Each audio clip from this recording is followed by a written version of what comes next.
Y también cada vez hay más flexibilidad de trabajo, lo que vos decías del monotributo.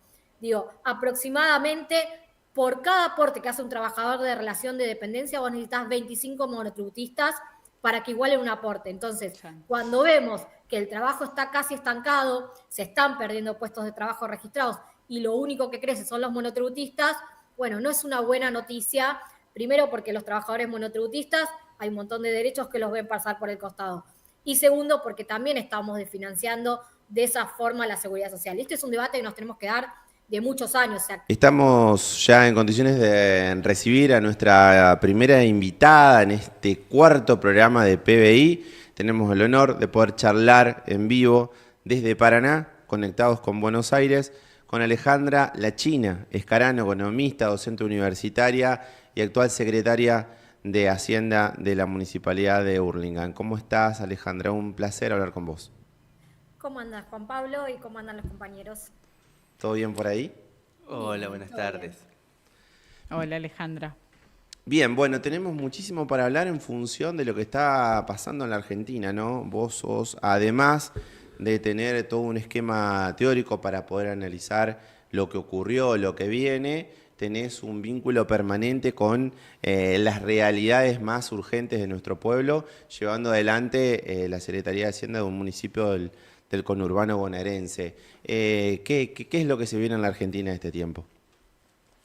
Bueno, en relación al desafío que tienen, digo, no solamente los intendentes de la provincia de Buenos Aires, sino quienes están a cargo de los estados subnacionales, gobernadores, intendentes en todo el país, es que el Estado Nacional se ha retirado de un montón de programas, de obras y de ayudas que brindaban los estados subnacionales. Y bueno, cada vez los estados subnacionales nos tenemos que hacer cargo de más responsabilidades con menos presupuesto. Ese es el gran desafío que estamos viviendo hoy en día a quien nos toca gestionar. La verdad que es la discusión del momento, cómo van a ser, y bueno, supongo que ahora dependerá de cómo salgan las reuniones con los gobernadores y demás, pero hasta ahora, digo, no sé, por ejemplo, en los municipios una parte importante de los ingresos venían del gobierno nacional para hacer obras, para distintos programas, y en los últimos 2 años, tanto en el 2024 como en lo que va del 2025, los ingresos del gobierno nacional fueron cero, ni un solo centavo, y las necesidades de todos los vecinos de la provincia de Buenos Aires y de toda la Argentina se han multiplicado, sobre todo porque, como hemos visto, cada vez el salario alcanza menos, las familias están cada vez más endeudadas, fin de mes ya no es el 30, sino que es el 15 o el 20, y bueno, entonces se busca un acompañamiento de los municipios, de las provincias, y las provincias tienen menos recursos para poder responder a esas demandas sociales. Alejandra, con respecto a esto, que Entre Ríos es una de las provincias afectadas, sobre todo porque cómo es la redistribución de nuestra producción, que va todo a lo que es gobierno nacional y después volvía para acá, y que vos bien lo decías, las provincias se ven afectadas a esto y esto hace que los municipios se empiecen a encargar de obras que antes se repartían entre la nación y provincia. Esto, ¿cómo afecta a la ciudadanía que también ve falta de recursos y proyecciones, digamos, en los municipios y también en lo que es la regulación de lo que ellos se jactan de haber bajado, ¿no? Que es la inflación. Y de hecho lo siguen poniendo como una bandera. Bajamos la inflación y solamente hay que aguantar. Sí, con esto de que lo peor ya pasó.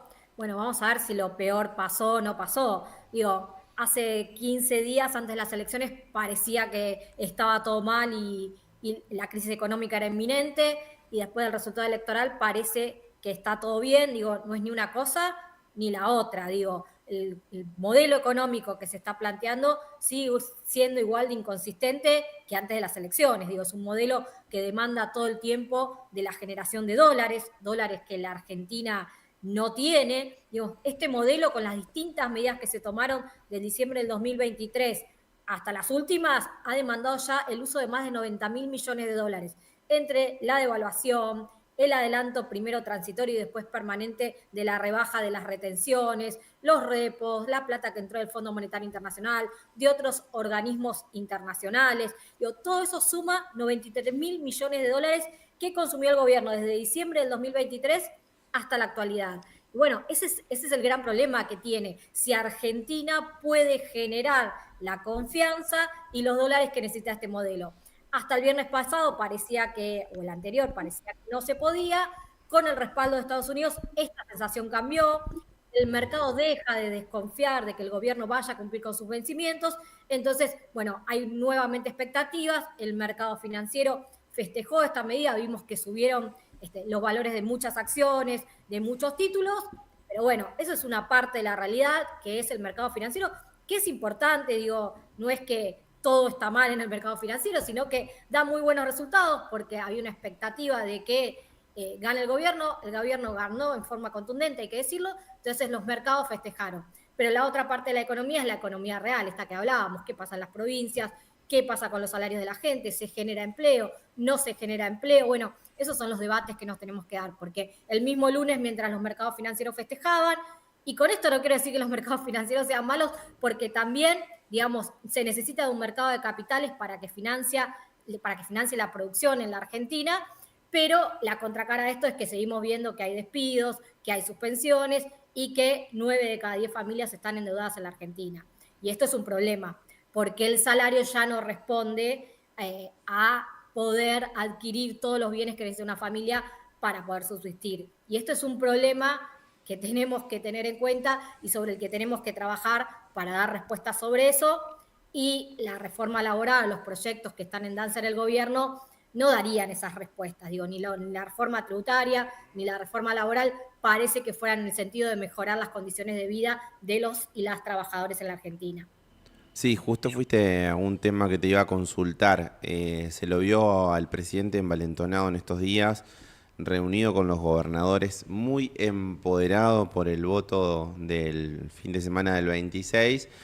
Y uno de los cometidos de estas próximas semanas será justamente llevar adelante esas 3 reformas: laboral, previsional y fiscal, ¿sí? ¿Qué tenemos para decir al respecto de una agenda que parece que está absolutamente afuera de la discusión de la mayoría de la gente?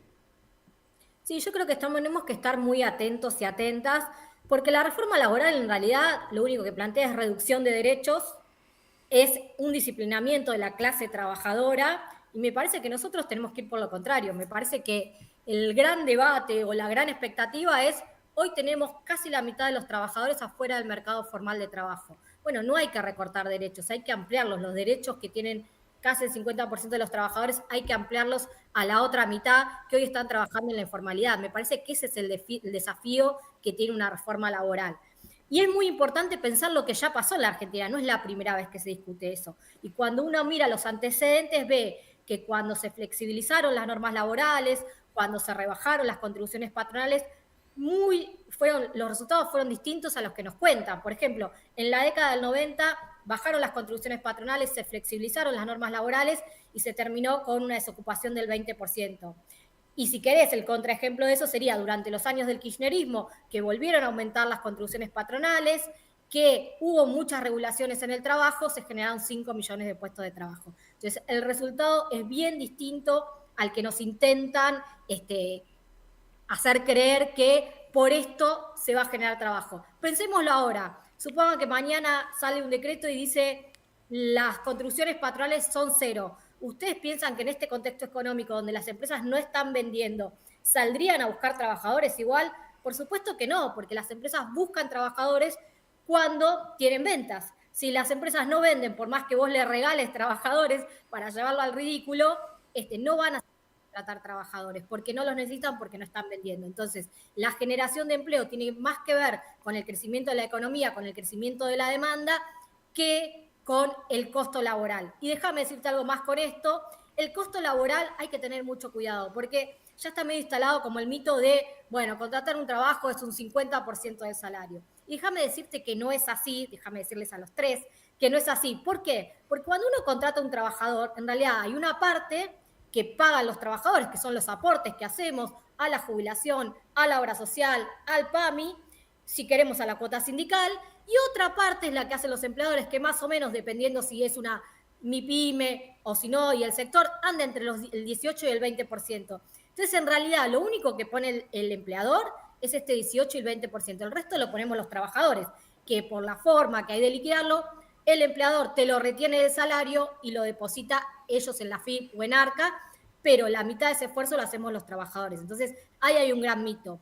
Y lo importante de esto, y me parece que lo que hay es que estar atento, más allá del recorte que se quiere hacer de los derechos laborales, es también hacer creer esto. Ayer escuchaba que Palazzo contaba que solamente en el último año, en el 2025, los diputados que representan a los sindicatos habían presentado más de 100 proyectos que tenían que ver con la temática laboral. Entonces pareciera que si los presenta el campo nacional y popular no son una reforma, y si los presentan ellos sí son una reforma. Entonces, digo, estemos atentos a qué derechos se quieren coartar o se quieren reducir. Estamos en un momento donde tenemos que salir a ampliar derechos porque hay mucha gente sin ellos, no a seguir recortándolos.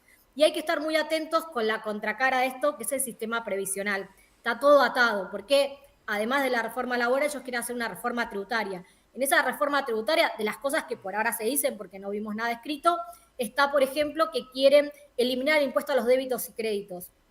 Entonces, uno empieza a pensar, bueno, el 50% del gasto se lo llevan las jubilaciones. ¿Cómo se financian el pago de las jubilaciones, el pago de las prestaciones sociales que están a cargo de la ANSES? Se financian con una parte con el IVA, una parte con las contribuciones y aportes de la Seguridad Social y otra parte muy importante con el impuesto a los débitos y créditos. Entonces, si se rebajan las contribuciones, si se elimina el impuesto a los débitos y créditos, vamos a desfinanciar ANSES.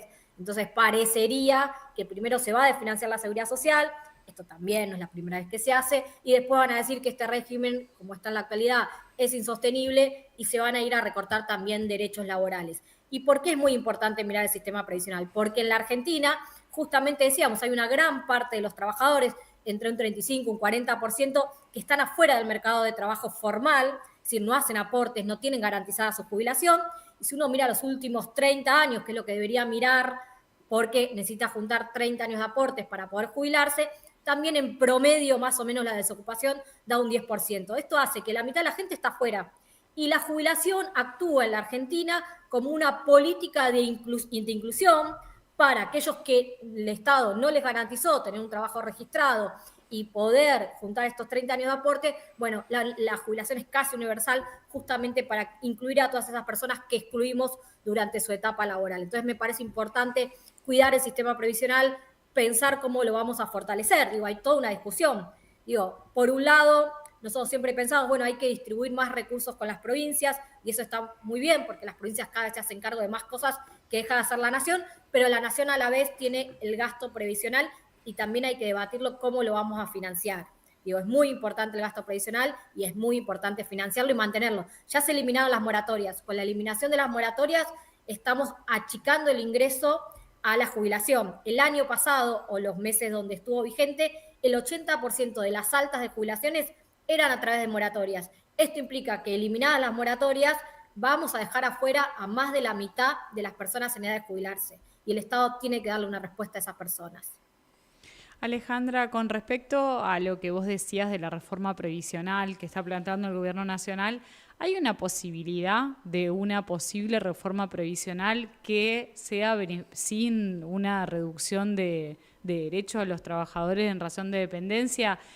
Y pensando en las pequeñas productoras o las pymes que también están viviendo una crisis del consumo más directo, sobre todo en las provincias, ¿no? Donde se ven pymes más chicas, que algunas con pocos trabajadores o con ninguno, o con trabajadores irregulares porque no les está alcanzando, o con muchos despidos en este último tiempo. ¿Hay una posibilidad de una reforma previsional a futuro? Y también esto por un lado, y por el otro, cuando te escuchaba con respecto a las jubilaciones y a poder protegerlas, pensaba en todos los que hoy no se sienten afectados por la reforma laboral porque no son trabajadores en razón de dependencia son trabajadores independientes y que en algún momento, más temprano que tarde, les va a tocar jubilarse. Y si no existe hoy, quizás lo más conocido son las amas de casa, que muchos están en desacuerdo de esa gran reforma que se hizo y se dio valor a que muchas mujeres hoy puedan tener una jubilación digna después de haber trabajado en ese trabajo no pago llamado amor. ¿Cómo se ve a futuro lo previsional, sobre todo con una gran potencia de personas monotributistas o personas que no les está alcanzando su ingreso para poder hacerse sus propios aportes? Sí, bueno, ese es un temón, digo. Primero vamos con las pymes. Digo, a mí me da la sensación que muchas veces el gobierno usa las pymes como si las pymes estuvieran demandando una reforma laboral. Yo estoy segura que se puede mejorar mucho, digo, bajarle las contribuciones a las pymes. Es muy injusto que una pyme en muchos sectores pague quizás algún punto menos, pero en la generalidad paga casi lo mismo que una gran empresa. Eso es algo que se puede revisar.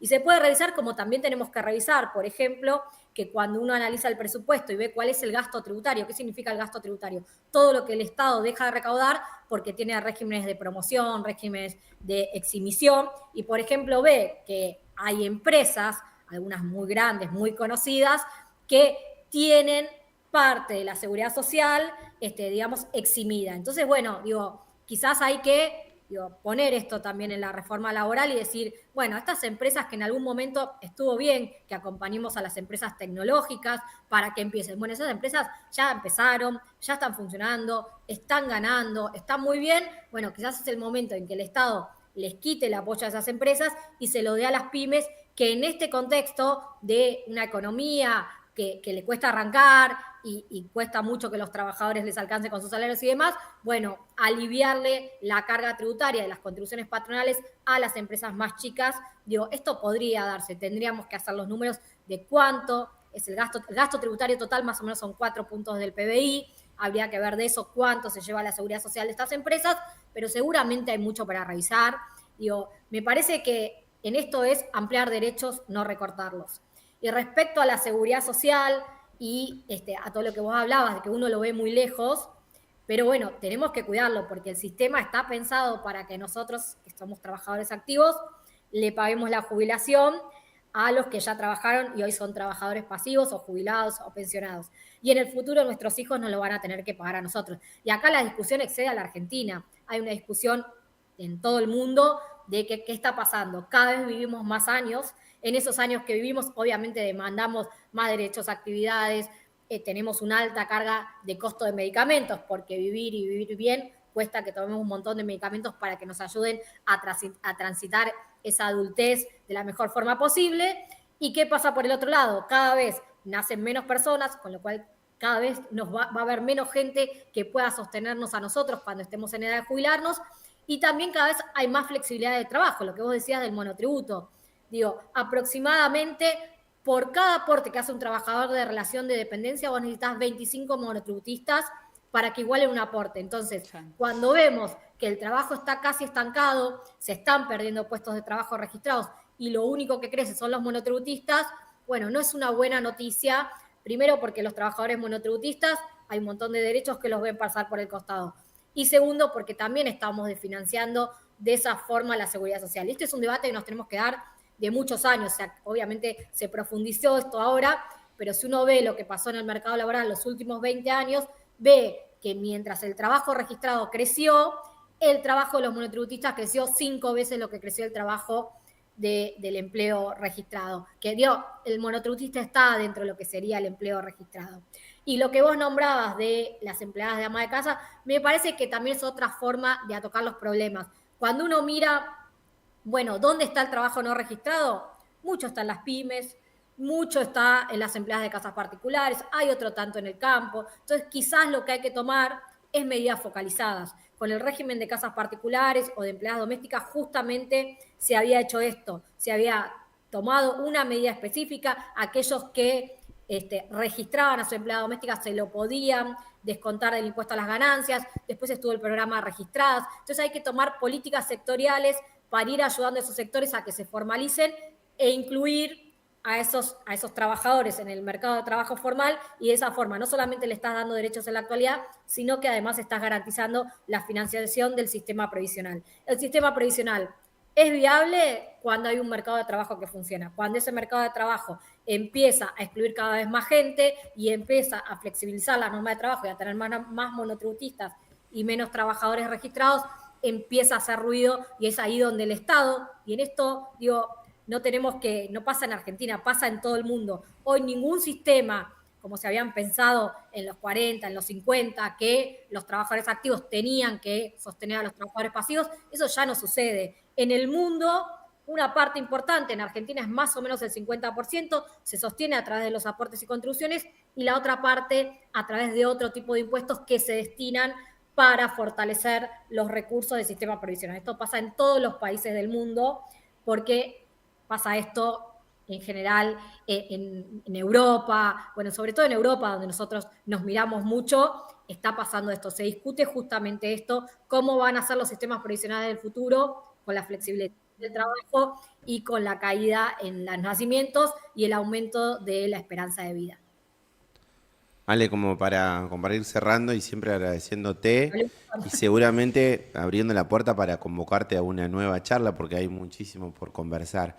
Una de las pautas que se está hablando en términos de reforma fiscal es o la eliminación o la reducción de ingresos brutos en las provincias, lo cual haría perder recaudación y autonomía a los gobiernos provinciales. ¿Cómo ves ese tema? Y seguramente va a terminar afectando la convivencia con los municipios. Bueno, a ver, yo cuando soy docente critico mucho el impuesto a los ingresos brutos, porque es un impuesto regresivo, sabemos que tiene un montón de problemas técnicos, pero cuando te toca gestionar es un buen impuesto porque garantiza, es el impuesto más importante en términos de recaudación para los gobiernos provinciales, así como la tasa de servicios generales o la tasa de inspección en seguridad y higiene es muy importante para los municipios, por más que quizás técnicamente no sean las mejores tasas del mundo. Me parece que tenemos que estar atentos, tenemos que pensar cómo se van a financiar las provincias, y además lo que tenemos que tener cuidado es en esto de, ya entró el mundo a partir de las políticas neoliberales y tenemos que tener cuidado de no entrar las provincias, en esto de pelearnos a ver quién baja más tributos para que en esto de la globalización y la movilidad de los capitales, los países entraron en una competencia para ver quién daba mayores beneficios para que los capitales vayan a esos países. Así nacieron los países de baja o nula tributación, más conocidos como los paraísos fiscales, y en eso una buena noticia es que durante la pandemia el mundo, los principales países del mundo, a través de la OCDE, de un montón de organismos, que en ese momento empezaron a mirar lo fiscal con otros ojos, porque se dieron cuenta que ante una pandemia se caían los ingresos y aumentaba, los estados tenían que aumentar el gasto público, no solamente en salud, sino en políticas de ingresos, porque había un montón de gente que si no trabajaba no cobraba. Entonces empezaron a pensar algunas cuestiones y entre ellas hicieron esto que se llamó un impuesto mínimo global. ¿Qué significa el impuesto mínimo global? Significa que todos los países por lo menos tienen que cobrar una alícuota del 15%, lo estoy contando muy por arriba, del impuesto a las ganancias para las grandes empresas. De esta forma se va a evitar, había países, creo que Irlanda era uno, por ejemplo, que tiene una tasa del 7-8%, había muchos países, las principales empresas de tecnología y demás, se iban a esos países y pagaban menos impuestos a las ganancias. Bueno, para que termine esta competencia y además se limita el poder de los estados nacionales, me parece que es un desafío, además de pensar la economía, pensar el rol que queremos que tenga el Estado. Al Estado hay que fortalecerlo, el Estado tiene un rol esencial en ordenar la economía y en redistribuir, tanto la política fiscal como la política tributaria, por más que parezcan cosas del Ministerio de Economía y que no tienen nada que ver con nada, son políticas que bien aplicadas pueden hacer mucho más que el Ministerio de Desarrollo Social. ¿Por qué? Porque si vos tenés un buen sistema tributario, vos recaudás de los sectores de mayor capacidad contributiva, de los sectores más ricos, para decirlo fácil, o como ahora que estamos hablando todo esto por la elección de ayer de Nueva York, y lo tenés que aplicar a través de políticas públicas en aquellos sectores que más lo necesitan. Entonces me parece que tenemos que repensar el Estado, pero también para que la gente defienda el Estado y no venga un loco y diga que lo quiere destruir desde adentro, lo que tenemos que hacer es justamente fortalecerlo y que el Estado dé respuestas. Si el Estado no da respuestas, nadie lo va a defender. Entonces nosotros tenemos que pensar en un Estado más inteligente, más articulados, que dé respuestas a las necesidades de las personas, y es mucho más simple de lo que pensamos. A veces complejizamos mucho las discusiones. Ahí me ha tocado estar en la gestión y el día a día es mucho más simple. Es sentarse con un empresario y decirle, mira, yo entiendo que vos sos una empresa y tenés que tener una tasa de ganancia y tu objetivo es ese y yo lo tengo que respetar, pero tenés que tener una tasa de ganancia razonable y venderme a mí los productos a precios que yo los pueda explicar.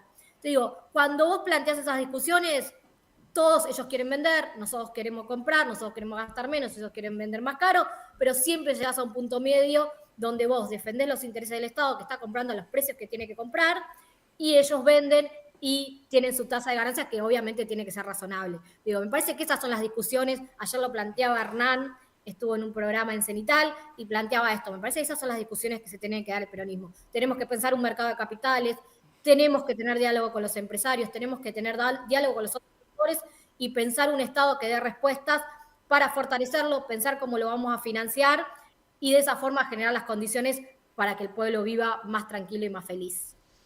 Y generar un país normal, ¿no? Excelente, Ahí. Ale. Bueno, espero no haberlos aturdidos, les hablé No, un para montón. nada. Clara y Muchísimas contundente. gracias. Para nada, creo que quedaron un montón de preguntas en el tintero por hacerte, así que seguramente te vamos a volver a llamar o, por qué no, invitarte. Dale. Escuché que en marzo había una fiesta, así que Por si me invitas supuesto. hacemos el 2x1, hacemos el Acá en programa y la Entre fiesta. Ríos te vamos a ¿Cómo esperar. no? Gracias. Alejandra Escarano, es orgullosamente profesora de la Universidad Pública de la Argentina. Gracias, sobre todo por traernos este son de esperanza en la economía y saber que hay caminos posibles. De vuelta. Nos fuimos por un rato, pero volvimos. Nos podrán interrumpir, pero no nos van a cortar. Por supuesto. Aquí No, seguiremos es que, dando batalla, a pesar de que, ¿cómo es? La tecnología a veces nos No juega una acompaña. mala pasada. Sí, Ale, además agradecerte. Ale es una de las directoras del Centro CEPA. Recién hablábamos de la participación de Hernán anoche en el programa Cenital, en un nuevo debate que se está dando entre los economistas peronistas, ¿no? Los que forman parte del establishment y los que no. Así que vamos a transitar también esos debates en lo que queda de nuestro programa. Agradecerte entrañablemente. Te vamos a invitar acá a Entre Ríos. Te vamos a ver pronto y bueno, muchas gracias por tu tiempo y tu participación de siempre. Bueno, muchas gracias a ustedes y un saludo especial para Entre Ríos. Gracias. Gracias, Ale. Nos vemos. Chao. Adiós.